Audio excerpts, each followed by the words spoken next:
Example 6 में वो कह रहा है कि in a shop the cost of 2 pencils and 3 erasers is ₹9 and the cost of 4 pencils and 6 eraser is ₹18। तो कहता है find the cost of each pencil and each eraser. तो जो कॉस्ट निकालनी है हम उसी को पहले एक्स और वाई सपोज कर लेते हैं।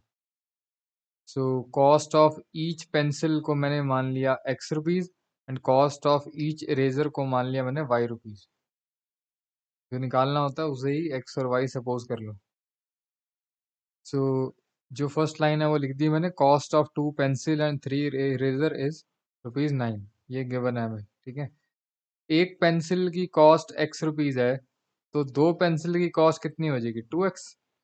और एक इरेजर की कॉस्ट वाई रुपीज़ है, तो 3 इरेजर्स की कितनी हो जाएगी 3y।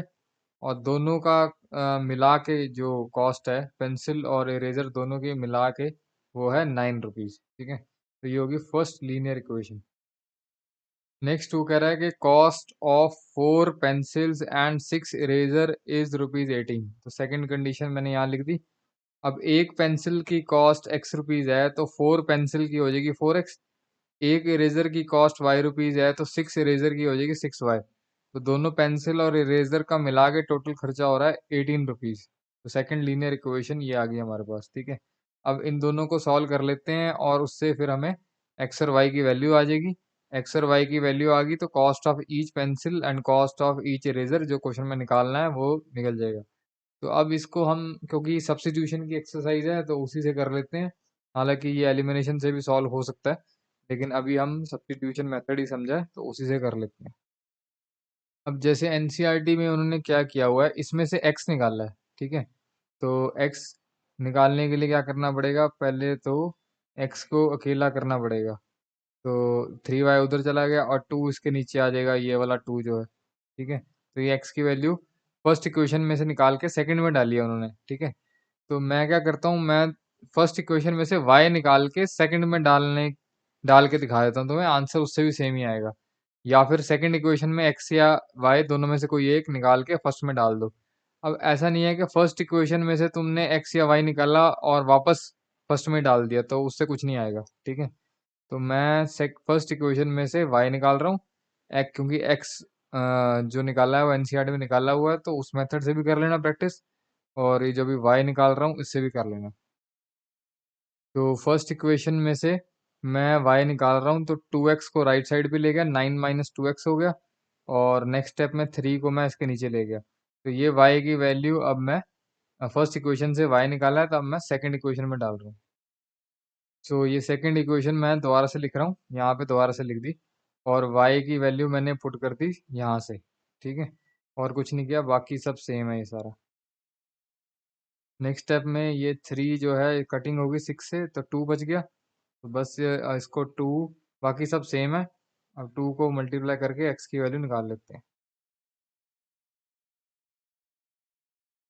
अब ये हो गया 9 टू द 18 हो गया और 2 टू द 4 हो गया, ठीक है। ये सेम है और ये भी सेम है।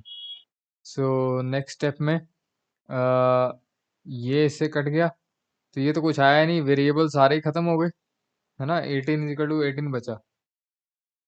अब अगर हम ध्यान से देखें, तो मैंने तो फर्स्ट इक्वेशन में से y निकाला था, है ना, ये y निकाला था और वो सेकंड इक्वेशन में डाला था।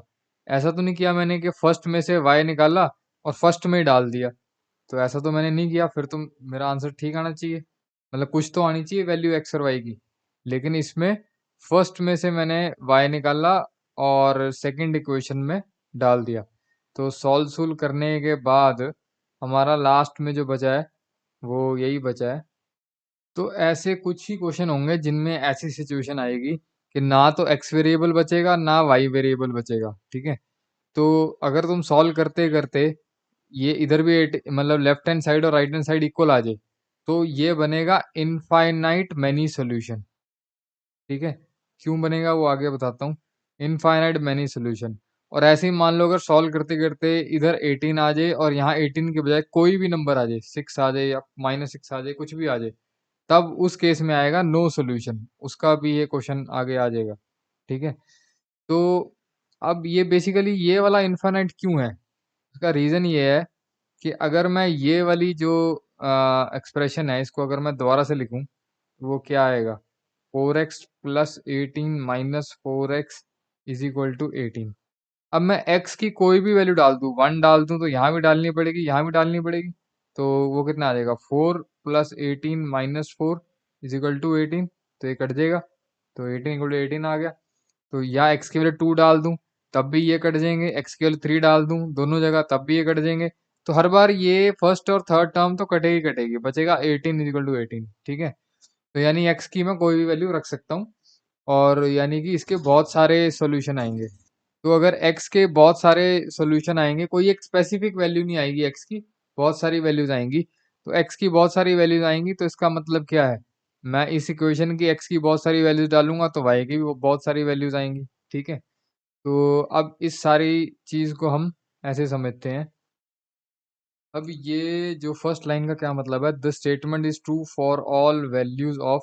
अब यहाँ पे एनसीईआरटी में y लिखा था, मैंने x कर दिया और यहाँ पे भी y लिखा था, x कर दिया, यहाँ x लिखा था, वहाँ y कर दिया, क्योंकि मैंने फर्स्ट इक्वेशन में से y निकाला है और सेकंड में पुट किया है, जबकि एनसीईआरटी में फर्स्ट इक्वेशन में से x निकाला है और सेकंड में पुट किया है, ठीक है?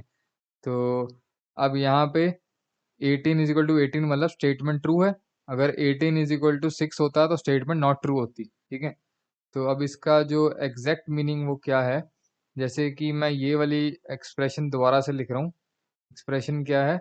4x plus 18 minus 4x is equal to 18। अब मैं x की वैल्यू 1 डालूँ तो भी यहाँ 4 आएगा, यहाँ 4 आएगा, 4 माइनस 4 कट जाएगा। x की वैल्यू 2 डालूँ तो भी ये दोनों कट जाएँगे, 3 डालूँ तब भी ये दोनों कट जाएँगे, क्योंकि x की वैल्यू दोनों जगह पुट करनी पड़ेगी और लास्ट में बचेगा 18 इज़ इक्वल टू 18। तो यानी कि we do not get a specific value of x as a solution.